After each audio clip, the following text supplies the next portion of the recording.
Good morning दोस्तों, आप सभी को आज की क्लास में जैसा कि हम लोग इतिहास पढ़ रहे थे और प्राचीन काल भारत को खत्म करके मध्यकालीन भारत में हम लोगों ने रजिया सुल्तान को पढ़ लिया था। ठीक है, अब रजिया सुल्तान के बाद हम लोगों को जो पढ़ना था उनमें हम लोगों ने नसीरुद्दीन महमूद को पढ़ा था। अब नसीरुद्दीन महमूद के बाद हम लोगों को गयासुद्दीन बलबन को पढ़ना है। ठीक है, गयासुद्दीन बलबन। ठीक, तो आज की क्लास में स्टार्ट करते हैं। हिस्ट्री हम क्या पढ़ रहे थे? इतिहास, हिस्ट्री। ठीक है, हिस्ट्री के क्लास खत्म होने के बाद आप सभी का ज्योग्राफी का क्लास स्टार्ट होगा और ज्योग्राफी के बाद इकोनॉमी, इकोनॉमी के बाद पॉलिटी। ये सारे डेली के डेली क्लास आपको अपडेट होते रहेंगे। ठीक है,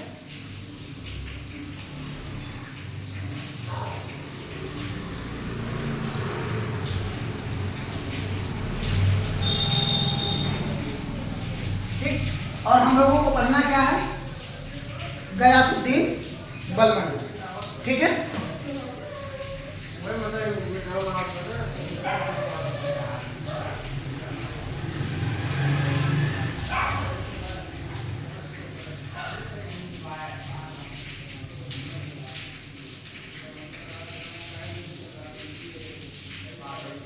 बलबन, गयासुद्दीन बलबन।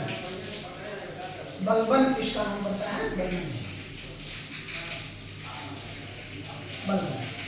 ठीक है, इनका जो कार्यकाल रहा यानी कि इसका समय हुआ था 1266 से 1286, 1266 से 1286। ठीक है, हम सिर्फ एग्जाम्स के फैक्ट पर बात करेंगे, जैसा कि यूपीवी की वैकेंसी आपकी आने वाली है और बहुत सारे एग्जाम्स आ चुके हैं, जैसे कि आपका पीसीएस भी आ रहा है, आरओ आ रहा है, समीक्षा अधिकारी के हैं। तो इन सारे एग्जाम्स में ज़्यादा पौधा गढ़ करके रखने से कोई फायदा नहीं है जब तक हम एग्जाम्स के फैक्ट को ना जानें कि उनमें क्वेश्चन किस तरीके से पूछे जाते हैं। आजकल टॉपिक क्या होता है कि कुछ उसमें ऐसी चीज़ें पूछी जाती हैं जो हमको पता होते हुए भी हम उसको नहीं बता पाते या उत्तर हम नहीं दे पाते। तो हम विशेष शब्दों पर ध्यान देते हुए हम लोग पढ़ेंगे, जिससे हमारे एग्जाम्स में सारे फैक्ट क्लियर होंगे। ठीक है, तो गयासुद्दीन बलबन। अब गयासुद्दीन बलबन की पृष्ठभूमि से लेकर के और उसके बाद इनके राजनीतिक सिद्धांत, सैन्य संगठन, गुप्तचर विभाग, न्याय व्यवस्था और अंतिम में बलबन की मृत्यु के बारे में हम लोग जान करके फिर बलबन को समाप्त कर देंगे। ठीक है, तो जैसे कि हम इनके प्रारंभिकता यानी कि प्रारंभ अर्थात शुरुआत के बारे में हम जानेंगे, तो इन्हें भी इल्मरी तुर्क कहा जाता था, इल्मरी तुर्क। ठीक है, इल्मरी तुर्क कहा जाता था। दूसरा कि जब नसीरुद्दीन शाह की मृत्यु हुई तो नसीरुद्दीन शाह की मृत्यु के बाद बलबन दिल्ली की गद्दी पर बैठा। ठीक है, यानी कि हम कह सकते हैं कि दिल्ली के गद्दी पर यहाँ कब बैठा? 1266 में। ठीक है, और 1266 में ही हम देख रहे हैं कि इसकी मृत्यु हो रही है नसीरुद्दीन शाह की। ठीक है, नसीरुद्दीन की। तो इल्तुतमिश ने क्या किया था कि उस समय चालीसा दल का गठन किया था, तो जिसमें 40 तुर्क थे और इन्हीं को चालीसा दल कहा जाता है। क्या कहा जाता था? चालीसा दल। इसी चालीसा दल को जैसे ही बलबन शासक बना, इसने समाप्त कर दिया, यानी कि चालीसा दल को इसने क्या किया? समाप्त कर दिया। क्यों? क्योंकि यह नहीं चाहता था कि जिस तरह रजिया सुल्तान के साथ हुआ वह हमारे साथ भी हो। इसी कारण से जैसे ही वह शासन काल में अपने आया अर्थात गद्दी पर बैठा, उसी समय इसने चालीसा दल को समाप्त कर दिया। ठीक है, तो हम कहेंगे कि चालीसा दल की स्थापना की किसने थी? तो इल्तुतमिश ने, और समाप्ति किसने किया? गयासुद्दीन बलबन ने। ठीक है, इसके इसके बाद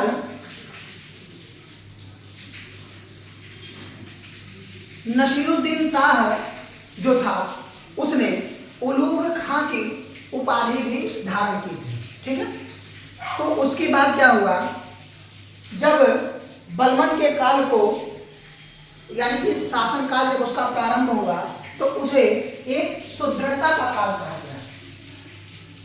सुदृढ़ता, सुदृढ़ता से तात्पर्य है सुदृढ़ता का काल, यानी कि इसके समय में जो भी कार्य हुए बहुत सुसंगठित रूप से हुए और अच्छे तरीके से। ठीक है, अब जैसे अगर हम इनके राजत्व सिद्धांत की बात करते हैं, ये इनकी पृष्ठभूमि थी। ठीक है, अब इनके राजत्व अगर हम सिद्धांत की बात करते हैं तो इसने कहा कि अगर मैं इस गद्दी पर बैठा हूं तो यह एक दैवीय अधिकार है, यानी कि भगवान की प्रेरणा से। ठीक है, यानी कि दैवीय अधिकार।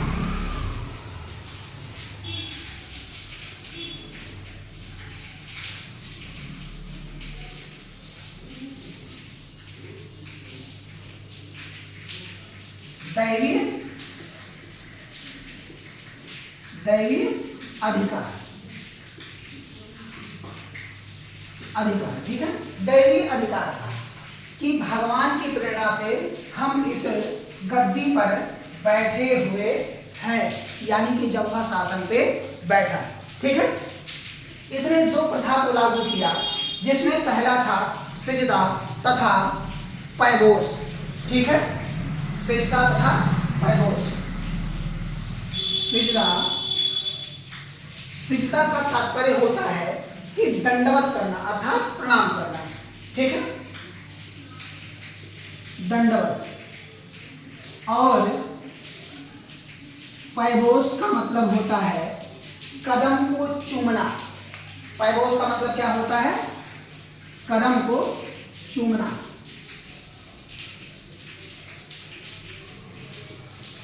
कदम को चूमना।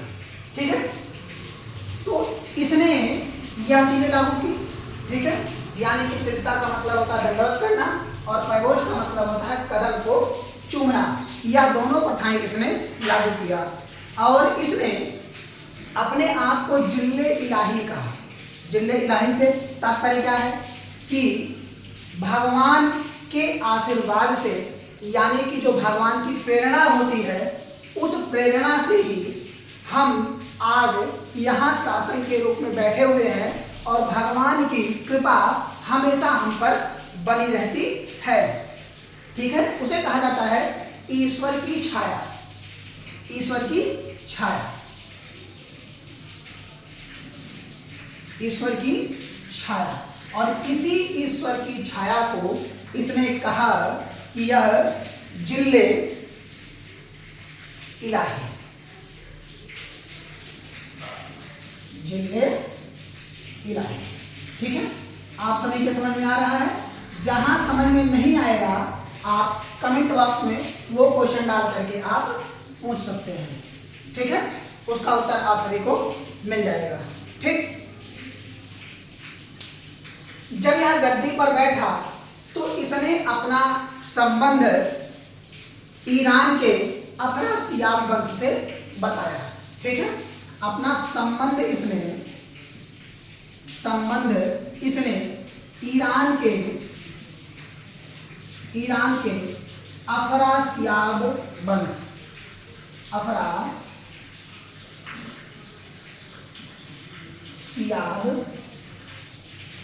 वंश से इसने बताया। ठीक है, और कहा कि मैं इस वंश का रहने वाला हूं, इस वंश का रहने वाला हूं। ठीक है, उसके बाद इसने एक त्योहार प्रारंभ किया जिसे नौरोज कहा गया, जिसे ईरानी त्योहार कहते हैं। ईरान से संबंध होने के कारण इसने ईरानी त्योहार चलाया, ईरानी त्योहार चलाया जिसे नौरोज कहा गया। ठीक है, नौरोज, नौरोज। ठीक है, नौरोज कहा गया। अब इसके हम सैन्य संगठन की बात कर लेते हैं। सैन्य संगठन दीवाने आरिज कहा जाता था। सैन्य संगठन को यानी कि हम कह सकते हैं सैन्य संगठन को दीवाने आरिज कहा जाता था। दीवाने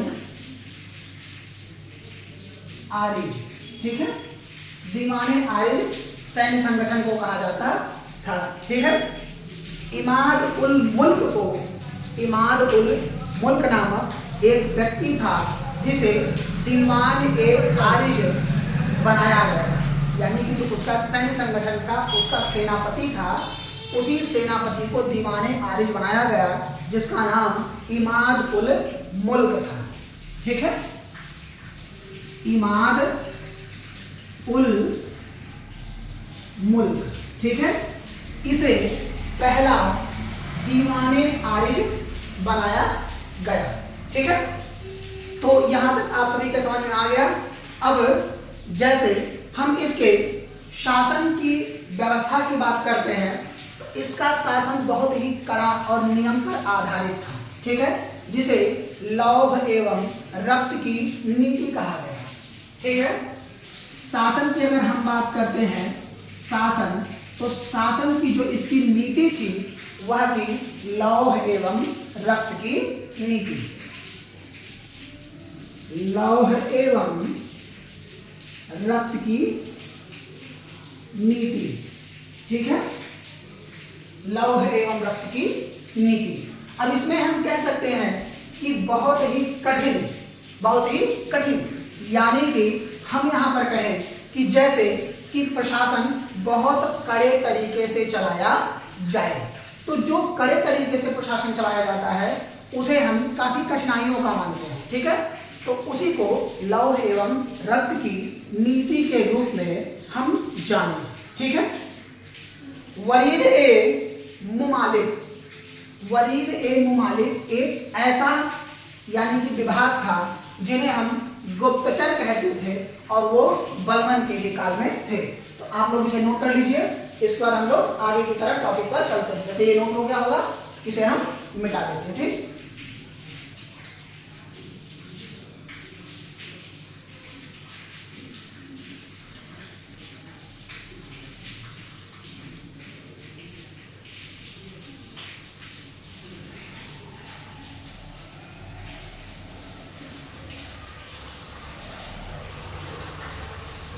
ठीक है, यानी जो इनका गुप्तचर विभाग था,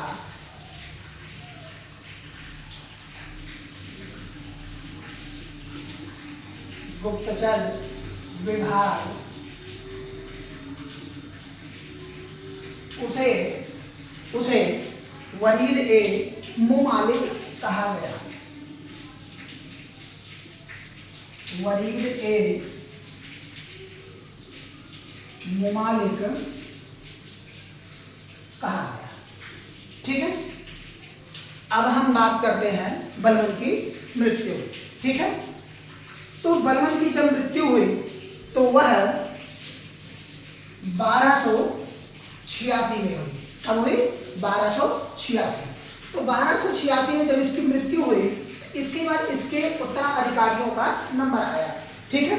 तो शहजादा मोहम्मद के काल में जब वह गद्दी पर बैठने वाला था, उसके पहले ही तूती ए हिंद, ठीक है, तूती ए हिंद यानी कि अमीर खुसरो की लिखी हुई यह रचना है, तो और अमीर हसन, ठीक है, ये दोनों जो थे, इन दोनों लोगों ने एक पुस्तक लिखी थी, यानी कि अमीर खुसरो की लिखी हुई रचना तूती ए हिंद तथा अमीर हसन की लिखी हुई रचना भारत का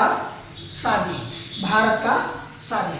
ये दो ऐसी रचनाएं थी, ठीक है। यानी कि अगर हम कहें तो इन दोनों लोगों ने साहित्यिक के क्षेत्र में बहुत ही महत्वपूर्ण बलबन के काल में कदम रखा, ठीक है।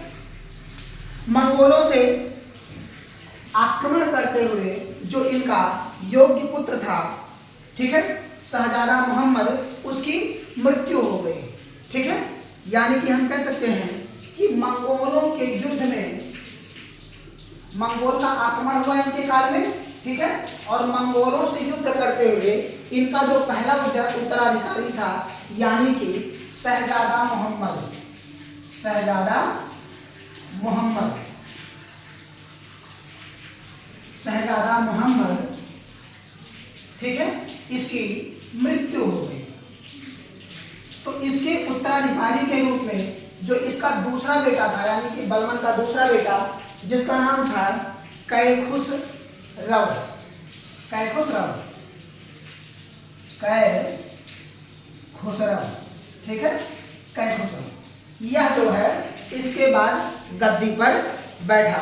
अंततः बुगरा खां के पुत्र कैकुबाद फिर बाद में इनके बाद सुल्तान बना, ठीक है, जो कि क्या था, बुगरा खां का पुत्र था, ठीक है। तो इसके बाद जब यह शासन काल में बैठा उसके बाद हम आगे की तरफ चलते, इनका वंश समाप्त हो गया। उसके बाद अब आता है खिलजी वंश, ठीक है। तो खिलजी वंश, अब इसके बाद खिलजी वंश हम इसकी अगली क्लास में बात करेंगे, क्योंकि हम थोड़े थोड़े टॉपिक को अलग अलग करके आप लोगों को पढ़ाएंगे जिससे यह टॉपिक आप लोगों को क्लियर होता रहेगा, ठीक है। तो इसके बाद हम लोग अब क्या पढ़ेंगे, खिलजी वंश, ठीक। चलते हैं इसके बाद हम खिलजी वंश की तरफ।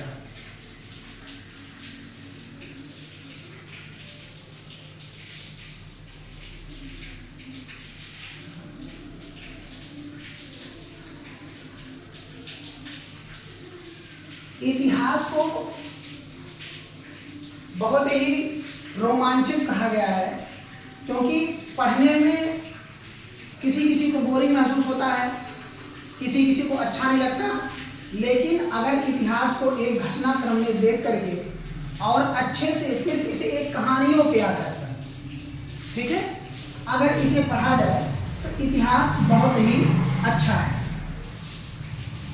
जिस प्रकार हम वीर गाथाओं को सुनते हैं और उसमें हम देखते हैं कि जितनी भी वीर गाथाएं हैं उनको सुनते ही एक रोमांचित जो हमारे शरीर में उत्पन्न होता है, उसी तरह जब हम अपने इतिहास को पढ़ते हैं या इतिहास के कालखंड में जाते हैं तो उतनी ही बेहतरीन तरीके से ये भी रोमांचित करने वाली होती है, क्योंकि हम अनेक वीरों को देखते हैं और वीरों को देखने के बाद उनमें हमारे यानी कि जो डर होता है वो खत्म हो जाता है और साहस जो हमारे अंदर आता है, ठीक है।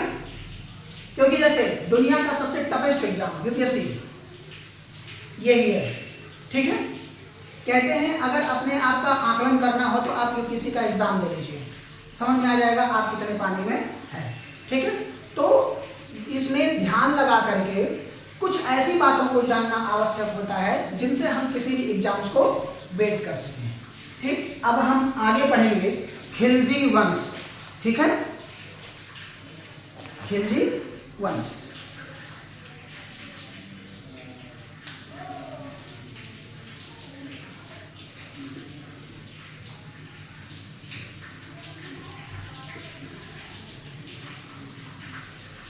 खिलजी वंश, ठीक। अब खिलजी वंश के सभी शासकों को हम देख लेते हैं, उसके बाद एक एक करके हम पढ़ लेंगे। पहले शासक थे जलालुद्दीन फिरोज शाह खिलजी, ठीक है। खिलजी वंश का जो कार्यकाल रहा 1290 से लेकर के, क्योंकि 86 में बलबन का समापन हुआ था, उस पर खिजर खां का पुत्र शासन पर बैठा, उसने 4 वर्ष तक शासन किया। उसके बाद 1290 में फिरोज शाह खिलजी ने खिलजी वंश की स्थापना की, ठीक है, 1290। और इनका जो वंश का कार्यकाल चला वह 1320 तक चला, 1320 ईस्वी तक, ठीक है, 1320 ईस्वी तक चला। और इसमें पहले शासक के रूप में यानी कि इनके हम संस्थापक की बात करते हैं तो संस्थापक यानी कि खिलजी वंश के संस्थापक, तो खिलजी वंश का संस्थापक जलालुद्दीन फिरोज शाह खिलजी को कहा जाता है, यानी कि फिरोज शाह खिलजी। फिरोज शाह खिलजी को खिलजी वंश का संस्थापक कहा जाता है, ठीक है। और इनका जो कार्यकाल रहा वह था 1290 से लेकर के 1296 तक। 1296 ईस्वी तक इनका कार्यकाल रहा। ठीक है, इनका कार्यकाल रहा। यह जब शासन काल में बैठा, यानी कि इसने जब खिलजी वंश की स्थापना की, तो उसके बाद कैकुवाद ने शाइस्ता खां की उपाधि धारण की। यही कैकुवाद है जो खिलजी खां का क्या था, पुत्र था। ठीक है, जो शासन काल में बैठा हुआ था और इन्हीं के ही शासन काल में उसे उपाधि धारण की। ठीक है, इन्हीं के समय में एक फकीर थे जिनका नाम था सिदी मौला। सिदी मौला।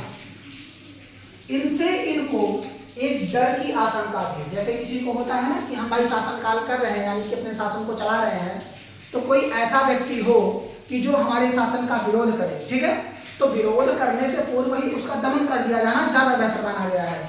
तो बलबन ने क्या किया, फिरोज शाह खिलजी ने क्या किया, इस फकीर को ही इसने क्या कर दिया, मरवा दिया। यह एक फकीर था और इसे मृत्यु दे दिया इसने। ठीक है, यानी कि मर गया। उसके बाद इसके शासनकाल में अलाउद्दीन ने देवगिरी के शासक रामचंद्र देव का सफल अभियान किया, यानी कि सफल अभियान चलाया। इसमें रामचंद्र देव ने क्या किया कि अपने आप को एक सोने की जंजीर में बांध करके अपने पुतले को इसे समर्पित कर दिया। ठीक है, यानी कि क्या दिखाया कि हम जो है अपने आप को तुम्हारे हवाले करते हैं, यानी कि स्वाधीनता स्वीकार करते हैं।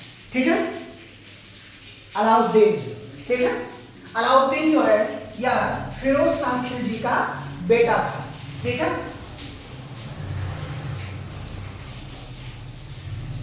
अलाउद्दीन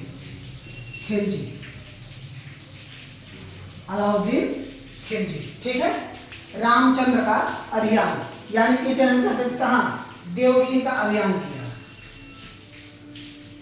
देवगिरी का अभियान किया और उसमें शासक रामचंद्र देव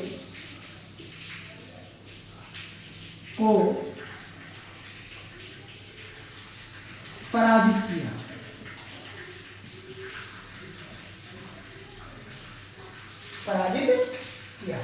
ठीक है, इसके बाद इसने अपनी राजधानी किलोखरी को बनाया, यानी कि जो इसकी राजधानी थी वह कहाँ थी, किलोखरी।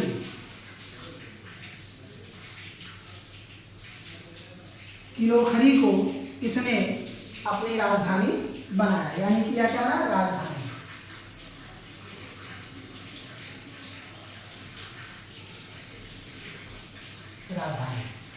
ठीक है, राजधानी बनाया। बलबन की जो नीति थी, यानी कि इसने, बलबन ने क्या चलाया था, रक्त एवं लौह की नीति। तो उस नीति को जब फिरोज शाह खिलजी ने अपने वंश की स्थापना की, तो इस नीति को उसने क्या कर दिया, समाप्त कर दिया। यानी कि लौह एवं रक्त की नीति को, लौह एवं रक्त की नीति को इसने समाप्त कर दिया तथा इसने जो नीति अपनाई वह थी त्याग उदार की नीति। त्याग उदार की नीति। ठीक है, त्याग उदार की नीति।